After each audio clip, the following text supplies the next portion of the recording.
Les signes émergents et l'art contemporain se répondent. Pourquoi ? Et ça, je rejoindrai le travail de Christian Lassalle, tout simplement parce que moi, je m'attelle depuis plusieurs années à une sociologie des marges qui me permet d'essayer de glaner ce qu'on appelle les signaux faibles, les signes émergents. Et je vais les glaner où? Je vais les glaner dans les avant-gardes, c'est-à-dire dans l'art contemporain. Je vais les glaner dans la sous-culture, c'est-à-dire dans les séries télé, etc. Et je vais les glaner du côté des marginaux, des extrémistes de la politique. Donc l'idée, c'est de nous réunir tous les deux pour justement faire fusionner l'art contemporain et cette quête des signes émergents. Oui, aussi parce que finalement, l'art contemporain est signe émergent. Et dans l'art contemporain, il ne peut y avoir que des signes émergents. C'est ce qui donne pratiquement sa définition. Il est ce qui va être. Et c'est pourquoi on a choisi des artistes qui allaient peut-être donner des tendances du futur. Et d'un autre côté, on a associé aussi ces deux domaines, ou ces deux thématiques, disons, parce que c'est une des missions de l'APM que d'ouvrir vers d'autres domaines que ceux qui sont plus spécifiquement du domaine de l'entrepreneuriat. Et qu'il faut donc s'ouvrir, être dans cette fonction d'altérité. Et l'art contemporain a ce but.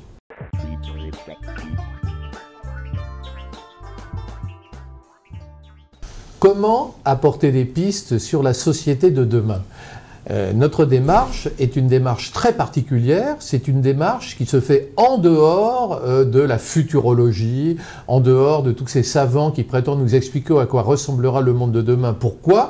Parce que c'est une démarche qui s'appuie uniquement sur la quête de ce qu'on appelle dans l'entreprise les signaux faibles et que moi j'appelle les signes émergents, c'est-à-dire des traces parfois minimales, c'est ramasser des papiers dans la rue, c'est aller au musée, chercher parmi les artistes contemporains celui dont l'œuvre annonce le monde de demain. Et c'est ça notre travail, c'est un travail de décrypteur et c'est ce qui nous permet aujourd'hui d'essayer de montrer à quoi pourrait ressembler la société de demain, non pas en s'appuyant sur des statistiques de l'OCDE, mais en s'appuyant sur des œuvres d'art, des musiques aussi, c'est très important, des musiques expérimentales, voire des textes, des manifestes qui sont produits dans les marges politiques de la société.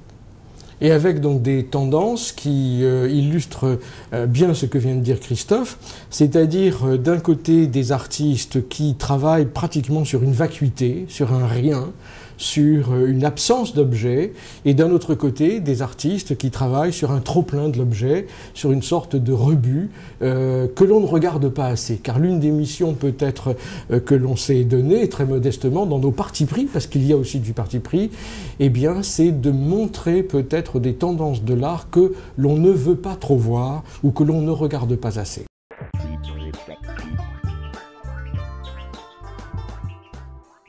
Pour cette rencontre de Bordeaux, on a sélectionné, Christian et moi, trois tendances marquantes, trois pistes marquantes. La première piste, c'est la critique de la technologie, simplement parce qu'on le voit avec les mouvements écologistes, tout aussi bien qu'avec ce qu'on appelle la slow life, tout aussi bien qu'avec le mouvement locavore, tout aussi bien qu'avec les zones à défendre ou Nuit debout. C'est vrai qu'il y a aujourd'hui un mouvement de critique de l'emballement technologique. Et ce qui va peut-être se voir quand on va projeter les œuvres et entendre ces musiques, c'est qu'elles sont dans une tension entre quelque chose qui est grave, qui est dramatique, et quelque chose qui comporte aussi de l'humour et de la légèreté. Le deuxième mouvement qui est important pour nous, c'est la révolution de l'identité. On le voit bien avec la construction européenne, on assiste à la fin programmée de l'État-nation et le remplacement par des identités régionales, locales, européenne, culturelle, et ce méli-mélo identitaire est encore aggravé ou accru par les réseaux sociaux qui forgent de nouvelles identités.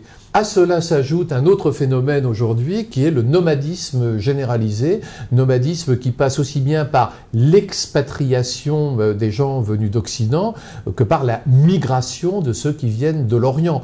Et donc on est dans une société marquée par une vraie révolution de l'identité. de l'identité et du mouvement. Et c'est pourquoi on a choisi aussi des artistes qui sont en mouvement. On pourrait presque dire donc que c'est fondamental dans cette recherche d'identité nouvelle d'être en mouvement. C'est presque un archétype qui vient éventuellement de la statuaire grecque, sans évoquer des questions éventuellement d'aujourd'hui dans des domaines géopolitiques. Et la troisième tendance, c'est peut-être la plus importante, c'est le retour à l'engagement collectif. On sort de décennies entières d'individualisme désenchanté. Et là, il y a un véritable retour à l'engagement. On le voit aussi bien avec Nuit debout qu'avec les ZAD, par exemple, entre autres.